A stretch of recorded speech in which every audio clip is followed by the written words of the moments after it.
Korma group, जो सोचता है वो करता है। आपके अपने सपनों का आशियाना। नमस्कार, मैं दीपक। देख रहे हैं आप हमारा खास कार्यक्रम रातों रात। देखिए, रातों रात ये बुलेटिन जो है, इसमें हम आपको कई तरह की जो खबरें हैं आपके समक्ष रखते हैं, जो आज होना है और जो कल बीती रात हुई थी, बड़ी खबरें। आपको बता दें कि बिहार में कई ऐसी खबरें हैं जो आप तक पहुंचती तो जरूर है, लेकिन उसके पीछे का कारण आप नहीं जान रहे होते हैं। आज हम आपको कई खबरें ऐसी हैं जो हम आपको देने जा रहे हैं। सबसे पहले अगर हम आपको बता दें तो बिहार में आपराधिक घटनाओं को लेकर जो है चर्चाएं तेज हो गई हैं। 10 दिन में कितनी हत्या हुई है, इस पे हम बात करेंगे। साथ साथ हम ये भी बात करेंगे कि डीजीपी का नया फरमान क्या जारी हुआ है। विधानसभा सत्र को लेकर भी हम बात करेंगे कि विधानसभा का सत्र में पिछले सत्र से और इस सत्र में क्या कुछ अंतर दिखाई पड़ता है, क्या कुछ नया बदलाव है। और हम बात करेंगे कई नेताओं के बयान को लेकर। आज से विधानसभा सत्र जो है राहुल जी शुरू होना है। पिछले विधानसभा सत्र में और इस विधानसभा सत्र में क्या कुछ अंतर दिखाई पड़ता है राहुल जी आपको? बिल्कुल, जो इस बार का जो विधानसभा का सत्र स्टार्ट हो रहा है, 18वीं विधानसभा का सत्र है और इस बार मुख्यमंत्री नीतीश कुमार ने बिहार में 10वीं बार शपथ लेकर दिखा दिया है कि बिहार के असली हीरो वही हैं। और इस बार का जो सत्र है, अभी जो 1 तारीख आज से स्टार्ट हो रहा है, ये 5 दिसंबर तक चलेगा।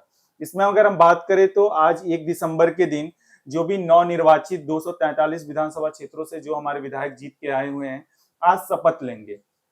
वही हम 2 दिसंबर की बात करें तो 2 दिसंबर के दिन बिहार के स्पीकर पद का चयन होगा कि बिहार का नया स्पीकर कौन बनने वाला है। कई नेताओं के नाम चल रहे हैं। कई नेताओं के नाम चल रहे हैं। अब देखिए किस नाम पर चुनाव होगा, उसमें जो जीते हुए विधायक हैं उसमें बिल्कुल तेजस्वी यादव भी बिल्कुल कह रहे हैं कि हम अपना नया स्पीकर देंगे। तो किस स्पीकर के नाम पर वो मोहर लगाते हैं, क्योंकि उनके भी जो विधायक हैं उनको भी मत देने का अधिकार है। अगर मान लीजिए कि उनका अगर कोई स्पीकर बेहतर लगता है तो एनडीए के जो विधायक है, कहीं मन किया तो उनको भी समर्थन कर सकते हैं, क्योंकि एक ये भी चुनावी प्रक्रिया है और इसमें भी अधिकार है, तमाम सारी चीजें हैं। वही हम बात कर दे तो 3 दिसंबर के दिन जो हमारे बिहार राज्य के राज्यपाल हैं मोहम्मद आरिफ, उनका विधानसभा में अभिभाषण होगा, यानी वो भाषण देंगे और विधानसभा सत्र को संबोधित करेंगे। वहीं ठीक 4 दिसंबर के दिन अगर हम बात करें तो जो भी उनके अभिभाषण दिए गए हैं तो पक्ष और विपक्ष द्वारा उस पर चर्चा की जाएगी कि राज्यपाल ने किन बातों पर चर्चा की है। उन पर दोनों पक्ष और विपक्ष के द्वारा तर्क वितर्क जो भी करना होगा वो करेंगे। वहीं हम 5 दिसंबर की बात करें तो 5 दिसंबर के दिन जो द्वितीय अनुपूरक व्यय होता है, ये बजट से थोड़ा अलग का व्यय होता है। कि मान लीजिए कि हमने एक बजट होता है, साल भर का एक बजट दे दिया जाता है कि इतना खर्च राज्य के लिए करना है। इसके अलावा भी जो अत्यधिक खर्च किया जाता है वो अनुपूरक व्यय कहलाता है। तो 5वें और अंतिम दिन इस पर एक बड़ी चर्चा होगी कि बिहार के लिए और क्या अधिक से अधिक खर्चा किया जाए। तो बहरहाल ये जो है पहला जो शीतकालीन सत्र होने वाला है 1 से 5 दिसंबर के बीच में, तो तमाम चर्चाएं इन चीजों पर होंगी। हम बात करते हैं अगले खबर पर, हम आते हैं जो बहुत ही महत्वपूर्ण है कि बिहार में जिस तरह से पिछले 10 दिनों से बात करें तो 20 नवंबर के दिन बिहार के मुख्यमंत्री नीतीश कुमार शपथ लेते हैं। उसके ठीक अगले दिन 21 नवंबर के दिन मंत्रालय का विभागों का बंटवारा होता है, जिसमें गृह मंत्रालय का पद जो है उप मुख्यमंत्री सम्राट चौधरी को दिया जाता है, जिस पर तमाम तरह के सवाल भी उठाए जाते हैं। लेकिन गृह मंत्रालय का पद संभालने के बाद ही बिहार में पिछले 10 दिनों से जो क्राइम रेट है वो बढ़ चुका है। क्या कुछ कहिएगा? देखिए, आपने बात की नीतीश कुमार से गृह मंत्रालय जो है वो सम्राट चौधरी को स्थानांतरित कर दिया गया है, दे दिया गया है उनको। लेकिन देखिए, जब से सम्राट चौधरी को गृह मंत्रालय मिला है तब से लगातार बिहार में नई चीजें हो रही हैं। गृह मंत्रालय में आप जब से सम्राट चौधरी को सौंपा गया, आप देख रहे होंगे बुलडोजर मॉडल की बात हो रही है, योगी आदित्यनाथ 2.0 की बात हो रही है। लेकिन आपराधिक घटनाएं जो है वो बढ़ रही हैं, इस पे भी सवाल हो रहे हैं। 10 दिन में 45 हत्या का जो खबर चल रहा है लगातार, इस पे भी सवाल खड़े किए जा रहे हैं। लेकिन देखिए, बड़ी बात है राहुल जी, आपराधिक घटनाओं को रोकने के लिए कहीं ना कहीं हर कोई जिम्मेदार है। हम कभी नहीं कहेंगे पुलिस जिम्मेदार है, हम कभी नहीं कहेंगे कोई खास व्यक्ति जिम्मेदार है। देखिए, पुलिस का रवैया जो है अब बदल रहा है। पुलिस जो है वो तुरंत एक्शन में दिख रही है। सम्राट चौधरी का सीधा कहना है कि अपराधी जो है चाहे तो सुधर जाए और नहीं तो बिहार छोड़ दे और नहीं तो मिट्टी में मिला देंगे वाला उनका अपना तैयार है। बुलडोजर जब तैयार है तो मिट्टी में मिलना ही है।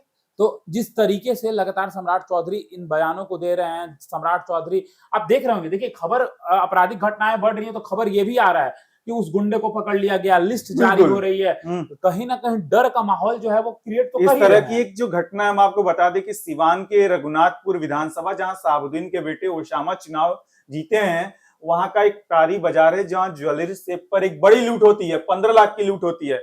लेकिन ठीक उसके 24 घंटे के अंदर उन 7 अपराधियों को गिरफ्तार कर लिया जाता है। इस तरह से देखा जाए तो पुलिस जो विभाग है फुल एक्शन, खुली छूट मिली है कि जो भी क्राइम करे, कितना बड़ा भी आपराधिक छवि का व्यक्ति हो, उसको दबोचना है, उसके बाद क्या करना है समझ ही रहे हैं जी। तो चलिए आते हैं हम अगली जो खबर है वो बहुत ही महत्वपूर्ण है। जिस तरह से बिहार विधानसभा चुनाव के पहले 125 यूनिट बिजली पर चर्चाएं चल रही थी कि ये चुनाव तक ही है, लेकिन एक बार फिर एक बड़ा उलटफेर हुआ है, क्या कुछ कहिएगा? देखिए सही बात है, चुनाव से पहले 125 यूनिट बिजली फ्री की जो है चर्चाएं तेज हो गई थी, आपको मिला हमको मिला, लगातार ये खबरें चल रही थी। लेकिन अब ये खबर चल रही है कि 125 यूनिट बिजली मिली है तो कट जाएगी बिजली।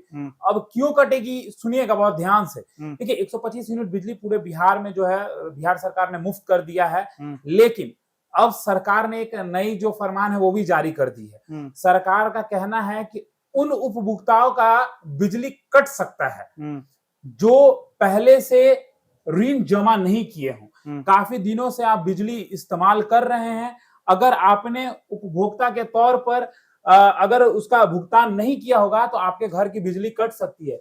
चाहे आपको 125 यूनिट बिजली फ्री जरूर मिल रही हो, आपका भी बिजली कटेगा, क्योंकि आपको जो है पहले पैसा देना होगा, उसके बाद ही आप बिजली इस्तेमाल कर सकते हैं। क्योंकि सरकार का साफ तौर पे कहना है 125 यूनिट तो हम देंगे, उसमें क्या ही दिक्कत है, लेकिन जो बकाया राशि है वो आपको जमा करना होगा। कहीं ना कहीं बकाया राशि लेने का एक अच्छा एक तरीका था कि 125 यूनिट फ्री देते हैं। स्वाभाविक है 125 यूनिट जब यूज कर रहे हैं तो सोचेंगे कि जब फ्री मिल रहा है तो चलिए जो पिछली की जो राशि है उसका भुगतान कर लेते हैं, बिहार का जिम्मेवार नागरिक बनते हैं।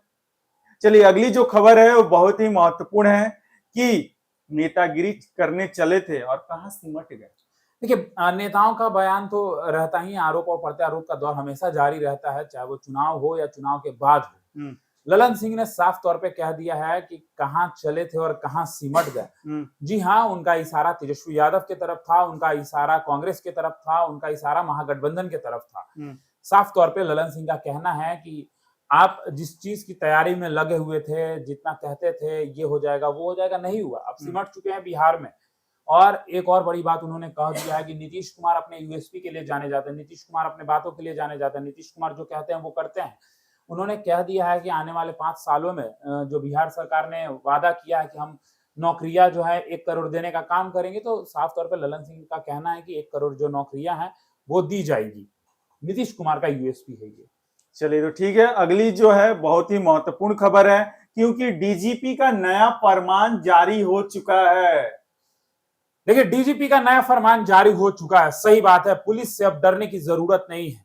आप अपना कंप्लेन ले जाएं, अच्छे से अपनी बातों को पुलिस के समक्ष रखें, वो आपकी बातों को सुनेंगे और उनकी बात में जो है नरम भाव दिखना चाहिए। साफ तौर पर डीजीपी के फरमान में जो ऑफिस से जारी हुआ है, कहा गया है कि पुलिस वालों को अब जो कंप्लेन करने आएंगे, जो जनता है, जो लोग हैं, जो बिहार के लोग हैं, अगर वो पुलिस के पास पहुंचते हैं तो उनको जो अपना तहजीब है, जो अपना लहजा है बदलना पड़ेगा। मतलब कि आपको जो है लोगों के प्रति एक सही भाव रखना होगा, क्योंकि वो परेशान होते हैं तब आपके पास पहुंचते हैं। बिल्कुल, आप पुलिसगिरी नहीं दिखा सकते हैं, आपको उनकी बातों को सुनना होगा क्योंकि वो परेशान रहते हैं। और एक बड़ी बात ये भी है कि अगर जिस तरीके से पुलिस से लोग डरते हैं, तो ये जो नई प्रोसेस हुई है, जो ये नया फरमान जारी हुआ है, इससे कहीं ना कहीं लोगों के मन में डर जो है पुलिस है वो खत्म होगा। लोगों को भी ये समझना होगा कि पुलिस डरने के लिए नहीं है, पुलिस हमारे सुरक्षा के लिए है। और पुलिस को भी ये समझना होगा कि ये हमारे ही लोग हैं और हमें इनसे बात देखा जाए तो स्पष्ट तौर पर इस पर ये कहा गया है कि अगर पुलिस जो है गाली गलौज करती है तो उसका सस्पेंशन ऑर्डर जारी कर दिया जाएगा तुरंत। देखिए बिहार में कई खबरें आती हैं पुलिस को लेकर, जिसके वजह से डीजीपी के ऑफिस से ये फरमान जारी हुआ है। सम्राट चौधरी के गृह मंत्रालय संभालने के बाद लगातार आप देख रहे होंगे कि कानून में उलटफेर हो रहे हैं। उलटफेर होने का अर्थ ये नहीं हम कह रहे हैं कि संविधान बदल रहे हैं। मैं ये कहना चाहता हूँ कि इनका जो अपना रवैया है सम्राट चौधरी का अपने हिसाब से अपराध को कंट्रोल करने का नहीं अच्छा है, फ्रेंडली इसमें होगा ना, फ्रेंडली व्यवहार होगा। पिंक पुलिसिंग का देख लीजिए, एंटी रोमियो स्क्वाड को देख लीजिए, तमाम ऐसी चीजें। तमाम जो लड़कियां हैं बिहार की हमारी महिलाएं वो खुश हैं इस डिसीजन को लेकर, खुश हैं कि ऐसा होना चाहिए था। इस तरह से एक तरह से जो गार्जियन का साथ है, एक तो रहेगा ना कि गार्जियन हमारे साथ चल रही है हमेशा। बिल्कुल। तो बहरहाल आप देख रहे थे हमारा खास कार्यक्रम रातों रात बुलेटिन। तो रातों रात बुलेटिन में बस इतना ही। देखते रहिए भारत लाइव। धन्यवाद। आपके सपनों को हमने सजाया है, ई होम्स पैनोरामा को हमने बनाया है। ई होम्स मेरा एक सपना था जिसपे मैं पिछले 4 साल से काम कर रहा था। हमने जो बनाया है वो सबने है माना। ई होम्स पैनोरामा में हो आपका भी आशियाना। और फाइनली हमने 2021 में इस प्रोजेक्ट को लॉन्च किया। बहुत लोग अप्रिशिएट कर रहे हैं कि पूर्णिया जैसे शहर में, बिहार के, एक तो बिहार की बात करें उसमें भी पूर्णिया जैसे छोटे जगह में इस तरह का लाइफस्टाइल देना, ये सुन के हम लोगों को बहुत अच्छा लगता है।